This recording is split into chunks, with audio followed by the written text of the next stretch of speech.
ফিজিক্সের most interesting topic Gauss's ল, এবং আজকে আমরা এটা নিয়ে কথা বলবো। গাউসের ল এর অনেকগুলো কেস আছে, তো এগুলোর মধ্যে থেকে আজকে আমরা একটা শিখবো। এবং গাউসের ল আমাদেরকে কি বলে?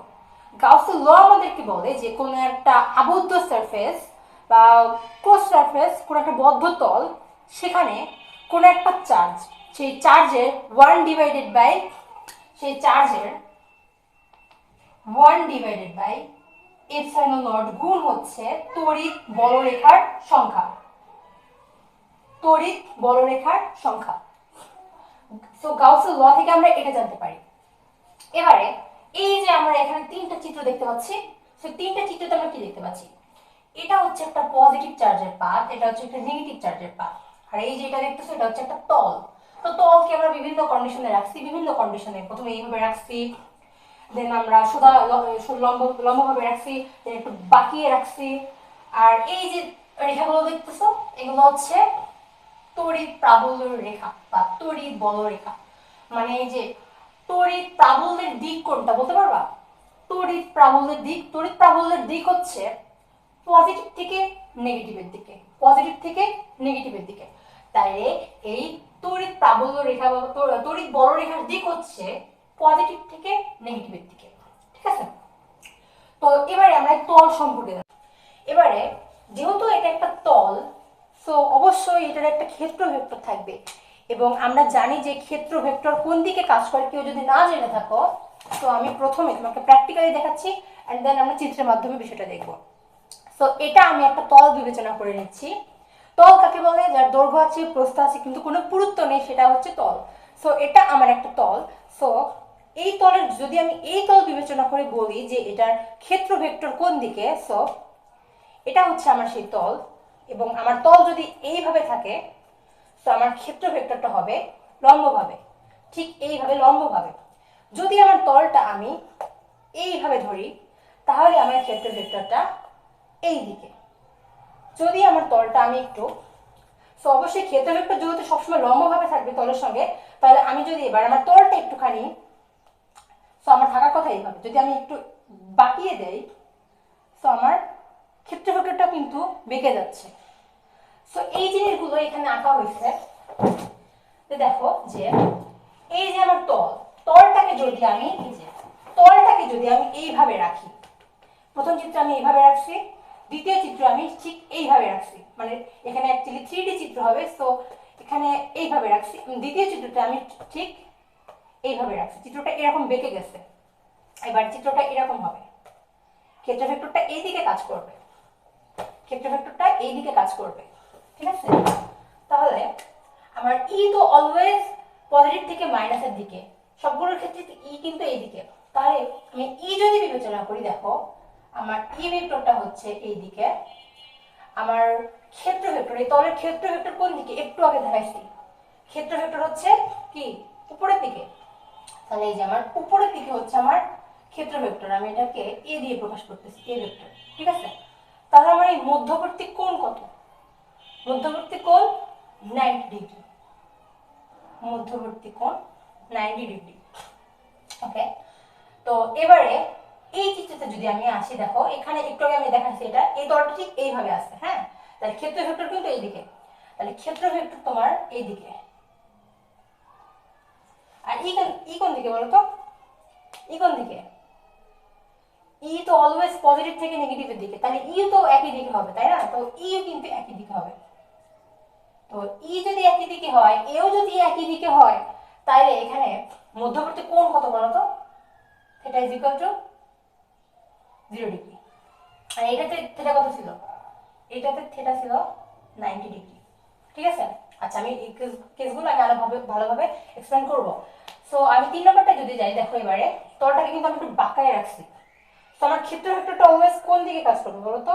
তলের সাথে লম্বভাবে কাজ করবে। সো আমার তলটা যেহেতু এইরকম ছিল, হ্যাঁ, তো তখন তলটা আমি একটু বাঁকিয়ে দিচ্ছি, তাহলে আমার ক্ষেত্র ভেক্টরটা একটু বেঁকে যাবে, তলের সাথে কিন্তু ঠিকই লম্বভাবে থাকবে। কিন্তু আমার ই এর সাথে কিন্তু লম্বভাবে আর নাই। আগে কিন্তু যখন ই এর সাথে আমার লম্বভাবে ছিল, এবার কিন্তু ই এর সাথে লম্বভাবে নাই। তো থাকার কথা ছিল এইভাবে, আমি তলটা একটু বাঁকায় দিলাম, দিয়ে আমার ক্ষেত্র ভেক্টরটা চলে গেল এইদিকে। আমার ই ভেক্টরটা কিন্তু এদিকে আছে, তো আমি যদি আঁকি দেখো আমার ই ভেক্টর কিন্তু এদিকে অলওয়েজ। এন্ড আমার ক্ষেত্র ভেক্টর এবার কোন দিকে বলতো, একটু বেঁকে গেছে, থাকার কথা ছিল এইদিকে লম্বভাবে, কিন্তু আমি তল যেহেতু বাঁকাইছি, তো আমার ক্ষেত্র ভেক্টর হচ্ছে এইদিকে। তাহলে এবার মাঝখানে কোনটা কত বলো? মাঝখানের কোনটা আমি জানি না, মাঝখানের কোনটা হলো আমি জানি না, ধরে নিচ্ছি থেটা। তো থেটা হবে আমার সূক্ষ্মকোণ, এটা কি হবে? সূক্ষ্মকোণ হবে। ঠিক আছে, সো এটা আমি বুঝলাম যে আমার ক্ষেত্র ভেক্টর বুঝলাম, আমি হচ্ছে তড়িৎ প্রাবল্যের দিক চিনলাম। এবার আমার গাউসের লটা আমাদের এক্সপ্লেন করতে হবে। সো প্রথমে গাউসের ল আমি একটু আগে বলছি, তোমাদের সংজ্ঞাটা বলছি। সংজ্ঞাটা হলো যে তড়িৎ বলরেখার সংখ্যা কিসের উপর ডিপেন্ড করে? তড়িৎ বলরেখার সংখ্যা। আমি বলছি তোমাদের q divided by epsilon naught, মানে 1 ডিভাইডেড বাই এপসাইলন নট এর q গুণ। এটা হচ্ছে তড়িৎ বলরেখার সংখ্যা। গাউসের ল আমাদের এই সংখ্যাটা দিয়ে গেছেন। হ্যাঁ, তো এবারে আমরা যে তিনটা চিত্র দেখলাম, তিনটা চিত্র থেকে আমরা কি দেখলাম? তিনটা চিত্র থেকে আমরা দেখলাম যে তড়িৎ প্রাবল্যের দিক, ক্ষেত্র ভেক্টরের দিক, দেন আমরা থেটা দেখলাম। তো এবার হচ্ছে আমরা তড়িৎ বলরেখার সংখ্যা। যেমন এই যে তল, হ্যাঁ, এই যে দেখো পজিটিভ থেকে নেগেটিভের দিকে কি বের হচ্ছে? একটা বড় রেখা বের হচ্ছে। বড় রেখা যেহেতু বের হচ্ছে এবং মাঝখানে আমরা কি রেখে দিছি? একটা মাঝখানে আমরা একটা তল রেখে দিছি। এই যে তল ভেদ করে দেখতেছো না, তল ভেদ করে আমাদের হচ্ছে আমাদের বড় রেখা যাচ্ছে তল ভেদ করে। তো এই যে কয়টা হয়ে গেছে দেখো, একটা, দুইটা, তিনটা। এই চিত্রে আমরা দেখছি যে আমাদের এখানে বড় রেখা কত, বড় রেখা বা তড়িৎ ফ্লাক্স যদি আমরা বলি, এখানে কয়টা দেখো তো? এই চিত্রে আমার চিত্র অনুযায়ী কয়টা হয়েছে? তিনটা হয়েছে। এন্ড এই চিত্র অনুযায়ী দেখো কত? এই চিত্র অনুযায়ী কি কোনো গেছে, কোনো বড় রেখা গেছে, ভেদ করে গেছে? যায় নাই। তাহলে যায় নাই, কেন যায় নাই আমরা জানবো। এবার এইটা দেখো, এটাতে কি গেছে? হ্যাঁ, এটাতে গেছে। থিটা থিটা হলো আমি জানি না, সূক্ষ্মকোণ হবে। এটাতে গেছে, এটাতে গেছে, বাট এটাতে যায় নাই কেন? কেন গেল না? তো তড়িৎ ফ্লাক্স আসলে কিসের উপর ডিপেন্ড করে? তড়িৎ ফ্লাক্স ডিপেন্ড করে ই এর দিকের উপর। এই যে ই এর দিকের উপর, তাই তড়িৎ ফ্লাক্স আমি যদি এখানে লিখি দেখো, তড়িৎ ফ্লাক্স কিসের উপর ডিপেন্ড করে? এটা ডিপেন্ড করে তোমার ই এর উপর। ই এর উপর ডিপেন্ড করে। আর কিসের উপর ডিপেন্ড করে? আর ডিপেন্ড করে হলো তোমার এর উপর ডিপেন্ড করছে, কিন্তু ক্ষেত্র ভেক্টরের উপর ডিপেন্ড করছে। তাহলে আমি লিখি এখানে ক্ষেত্র ভেক্টরের উপর ডিপেন্ড করছে। আর কি কিছুর উপর ডিপেন্ড করছে দেখো তো? আর কিসের উপর ডিপেন্ড করছে? থেটার উপর ডিপেন্ড করছে। তাহলে আমি এখানে থেটা দিব। তো শুধু থেটা কেন আমি দিচ্ছি? শুধু থেটা তো দেওয়া যাবে না, কিন্তু কেন দেওয়া যাবে না বলো তো? কারণ হলো দেখো যে এইখানে যে আমি থেটা নিলাম, হ্যাঁ, এইখানে যে আমি থেটা নিলাম, এখানে যদি আমি cos থিটা নিই, তাহলে দেখো তো কি হয়? cos থিটা যদি নেই, দ্যাট মিন্স এখানে cos 0 ডিগ্রি। cos 0 ডিগ্রি মানে কত বলো তো? 1। ঠিক আছে, আর এখানে তো সূক্ষ্মকোণ মানে হলো তোমার 90 ডিগ্রি থেকে কম। এবার যদি আমি এখানে নেই cos 90 ডিগ্রি যদি নেই, দেখো তো কত হয়? cos 90 নিলে 0। তার মানে এখানে কোনো তড়িৎ প্রাবল্য হয় নেই। তার মানে আমরা এই থিটার মান থেকে বুঝতে পারতেছি যে এখানে তড়িৎ প্রাবল্য হবে না। তাহলে একটা জিনিস আমরা খেয়াল করলাম যে থিটার মান যখন সর্বনিম্ন 0, সর্বনিম্ন, তখন আমাদের বলরেখার সংখ্যা কিন্তু ম্যাক্সিমাম হচ্ছে। আর থিটার মান যখন 90 ডিগ্রি বা অনেক বেশি, তখন কি হচ্ছে? তখন কিন্তু তড়িৎ বলরেখার সংখ্যা 0, তড়িৎ বলরেখা নাই। সরি, তড়িৎ বলরেখা মানে তড়িৎ ফ্লাক্সের সংখ্যা নাই। তাহলে কি হলো? এটা ই এর উপর ডিপেন্ড করতেছে, এটা এ এর উপর ডিপেন্ড করতেছে, এটা থিটার উপর ডিপেন্ড করতেছে, এটা অ্যাকচুয়ালি cos থিটার উপর ডিপেন্ড করতেছে। ঠিক আছে, cos থিটা এর উপর ডিপেন্ড করতেছে। তো এটাকে যদি আমি একটু সমান দিয়ে লিখি, তাহলে কি হবে? সমান দিয়ে লিখলে হবে আমার কে ই এ cos থিটা। আর যদি আমি ভেক্টর সাইন দিয়ে লিখি, তাহলে ভেক্টর সাইন দিয়ে লিখলে কি হবে? ভেক্টর সাইন দিয়ে লিখলে হবে, ভেক্টর সাইন দিয়ে লিখলে হবে, ঠিক আছে, এটা।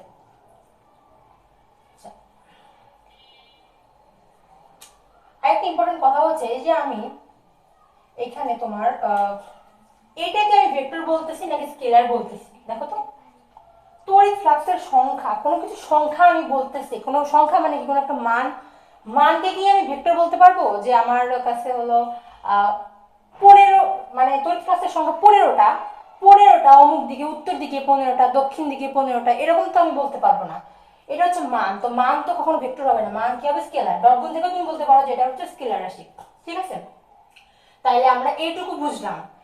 এবারে আমরা কি দেখবো? দেখো আমরা কিন্তু দুইটা তো এই তড়িৎ বলরেখার আমরা দুইটা সূত্র দেখছি, ঠিক আছে? আমি cos θ যদি রেখে দিই, আমি cos θ রেখে দিলাম। তো আমি এখানে দুইটা সূত্র পেলাম, ঠিক আছে? আমি দুইটা সূত্র পেলাম। তো গাউসের ল আমরা দেখলাম, এবার এই গাউসের ল এর একটা কেস আমরা দেখব। তো কেসটা হচ্ছে অসীম সমতল অপরিবাহী পাতের তড়িৎ প্রাবল্য, ঠিক আছে? তো এখানে আমরা নিচ্ছি যে অপরিবাহী পাত। অপরিবাহী পাত কেন নিচ্ছি? আচ্ছা, পরিবাহী পাত নিলাম না কেন? দেখো এটা একটা পরিবাহী একটা গোলক, ঠিক আছে? তো এখানে যদি আমি একটা চার্জ রেখে দিই, তাহলে ওকে এখানে থাকবে? থাকবে না। ও কই চলে যাবে? বাইরে চলে যাবে। কেন বাইরে চলে যাবে? কেউ যদি না জেনে থাকো তো কমেন্টে জানিয়ে দাও, ইনশাআল্লাহ পরবর্তীতে আমি এটা একটা ভিডিও দিব। তো পরিবাহী গোলকে বা পরিবাহী কোনো পাত বা গোলক যেটাই হোক না কেন, পরিবাহীতে অভ্যন্তরে কোনো চার্জ থাকবে না, চার্জ থাকবে বাইরে, ঠিক আছে? তো এবার যদি আমি অপরিবাহী পাত নেই, অপরিবাহী পাতে তাহলে কি হবে? অপরিবাহী পাতে কিন্তু এই চার্জটা বাইরে যাবে না। এবার আমি একটা অপরিবাহী পাত আঁকবো, এবার আমি একটা অপরিবাহী পাত আঁকবো, অপরিবাহী পাত আঁকবো, ঠিক আছে? সেখানে অনেক অনেক পজিটিভ চার্জ আছে।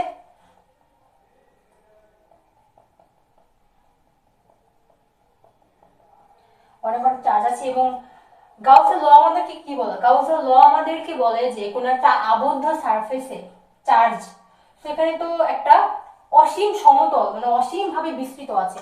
তো অসীম ভাবে বিস্তৃত আছে বোঝানোর জন্য দিয়ে দিই, অসীম ভাবে বিস্তৃত আছে। তো এটাকে আমরা আবদ্ধ করতে হবে, চার্জগুলোকে আমরা আবদ্ধ করতে হবে। তো চার্জকে আমি কেমন আবদ্ধ করব? এখানে আমি একটা তল কল্পনা করে দেব। তলটা কিরকম তল কল্পনা করব? একটা চোঙ আকৃতির তল কল্পনা করব, চোঙ আকৃতির তল কল্পনা করব। সো আমি এখানে কয়টা তল পাচ্ছি? দেখো, একটা তল পাচ্ছি, দুইটা তল পাচ্ছি, এবং আমি আরেকটা তল পাচ্ছি। কোনটা বলো তো? আরেকটা তল পাচ্ছি, সেটা হচ্ছে এই বক্রতল, বক্রতল পাচ্ছি, ঠিক আছে? এবার আমরা ই এর ভেক্টর দেখব। সো ই এর ডাইরেকশন কোন দিকে? এর আগে কিন্তু বলছি ই এর ডাইরেকশন হচ্ছে প্লাস থেকে মাইনাসের দিকে, তাহলে প্লাস থেকে মাইনাসের দিকে। তো আমার ই এর ডাইরেকশন হবে এই দিকে, ই এর ডাইরেকশন হবে এইদিকে। এবার এইদিকে ই এর ডাইরেকশন হবে এইদিকে, মানে এই যে প্লাস থেকে মাইনাসের দিকে। যেহেতু সরি, আমি চিত্রটা আর একটু ভালোভাবে বোঝানোর জন্য এই দেখো চোঙটা, যেহেতু এটা একটা তল, হ্যাঁ, এটা চোঙটা এই পাশেও আছে এই পাশেও আছে, ঠিক আছে? সো এখানে তোমার পজিটিভ থেকে মাইনাসের দিকে হচ্ছে প্রাবল্যের দিক, পজিটিভ থেকে মাইনাসের দিকে প্রাবল্যের দিক। এবার আমাদের ক্ষেত্র ভেক্টরের দিক দেখবো। সো ক্ষেত্র ভেক্টরের দিক কোনটা হবে বলো? এটার ক্ষেত্রে কি হবে? তলটা কেমনে আছে? তল কিন্তু এমনি আছে, এই যে এইভাবে। তাহলে ডাইরেকশন কোন দিকে হবে? ডাইরেকশন কোন দিকে হবে? ডাইরেকশন হবে এদিকে, ই এর সাথে, ঠিক আছে? ডাইরেকশন হবে এদিকে। থিটা কত? থিটা হচ্ছে 0 ডিগ্রি। এটা কত হবে বলতো? এটা 0 ডিগ্রি হবে, এটাও 0 ডিগ্রি হবে। এই যে তলটা এদিকে আছে। এবারে আরেকটা তল বাকি আছে, বক্রতল। বক্রতলের ই কোন দিকে হবে বলো? বক্রতলের ই কিন্তু এদিকে হবে। এবার বলো বক্রতলের ক্ষেত্র ভেক্টর কোন দিকে? বক্রতলের ক্ষেত্র ভেক্টর কোন দিকে বলো দেখি, কেমন বুঝছো? এর আগে এটা বুঝাইছি। বক্রতলের ক্ষেত্র ভেক্টর কিন্তু দেখো, ক্ষেত্র বক্রতল কিন্তু আছে এইভাবে, এইভাবে আছে। তাহলে ওর লম্বভাবে কিন্তু এইভাবে ওর ক্ষেত্র ভেক্টরটা থাকবে, তাহলে এইভাবে থাকবে। তাহলে ক্ষেত্র ভেক্টরটা থাকবে এই দিকে, ঠিক আছে? তো এরকম থাকবে। হ্যাঁ, এখানে হচ্ছে তোমার থিটা হলো 90 ডিগ্রি, থিটা হবে 90 ডিগ্রি। তাহলে দেখো আমাদের গাউসের ল কি বলে? সো গাউসের ল কি বলে? গাউসের ল আমাদেরকে বলে যে তড়িৎ বলরেখার সংখ্যা is equal to q divided by epsilon naught is equal to E A cos theta, E A cos theta. তাহলে আমি এটা সমান এটা লিখতে পারি, আমি লিখতেছি যে E A cos theta, E A cos theta is equal to q divided by epsilon naught, ঠিক আছে? সো এটা তো আমার শুধুমাত্র একটা তলের জন্য, এখানে আমি তিনটা তল নিয়েছি। তো তিনটা তলের জন্য আমি যদি হিসাব করি, এখন দেখো আমি হচ্ছে প্রথমে এক নম্বর তলের জন্য নিচ্ছি। এক নম্বর তলের জন্য আমি এখানে নিচ্ছি তাহলে হচ্ছে আমার এখানে হলো কি cos থিটা, এটা হচ্ছে আমার cos theta plus cos theta, এটা হচ্ছে আমার 2 নম্বর তলের জন্য, এটা 2 নম্বর তলের জন্য, এবং এটা হচ্ছে আমার cos থিটা, এটা হচ্ছে আমার 3 নম্বর তলের জন্য। আচ্ছা আমার যেহেতু জায়গা নাই, নিচে লিখি, এটা সমান Q divided by epsilon naught. ঠিক আছে, তাহলে দেখো এটা যেহেতু প্রথম তল, আমার প্রথম তলে থিটা কত ছিল, প্রথম তলে থিটা ছিল 0 ডিগ্রি, 0 ডিগ্রি যদি আমি এখানে বসাই তাহলে এটা কত হয়ে যাবে, 1 হয়ে যাবে। ঠিক আছে, তাহলে আমি এখানে একবার লিখি যে ঠিক আছে, এখানে 2 নম্বর তলে 0 ডিগ্রি বসালে কত হবে, 2 নম্বর তলে 0 ডিগ্রি বসালে হয়ে যাবে 3 নম্বর তল, 3 নম্বর বক্রতল ছিল 90 ডিগ্রি বসালে কত হবে, 0 হয়ে যাবে, তাহলে লিখবো না এটা, is equal to Q divided by a epsilon naught. এবার এটা হয়ে যাবে আমার 2 আচ্ছা বলতো কিউ সমান আমি কি লিখতে পারি বলতো, আধানের তলমাত্রিক ঘনত্বের সূত্রটা জানো, sigma is equal to Q divided by A, এই সূত্রটা জানো? তাহলে এটা যদি জেনে থাকো তাহলে কিউ সমান কত হবে, কিউ সমান হবে এ ইন্টু সিগমা, তাহলে কিউ এর জায়গায় আমি এখানে কি লিখবো, কিউ এর জায়গায় লিখবো এ ইন্টু সিগমা। ঠিক আছে, আর এখানে যা ছিল তাই। এবারে দেখো আমার কেটে গেল, তাইলে আমি বের করবো তড়িৎ প্রাবল্য। তড়িৎ প্রাবল্য কি হবে বলো, তড়িৎ প্রাবল্য হবে সিগমা ডিভাইডেড বাই 2 এইটাই হচ্ছে আমার অসীম সমতলে অপরিবাহী পাতের তড়িৎ প্রাবল্যের সূত্র। সো কেমন লাগলো অবশ্যই কমেন্টে জানাবে, এবং ক্লাসটা বুঝছে কিনা সেটাও আমাকে জানাবা। তো সবাই আমার জন্য দোয়া করবে। Thank you so much.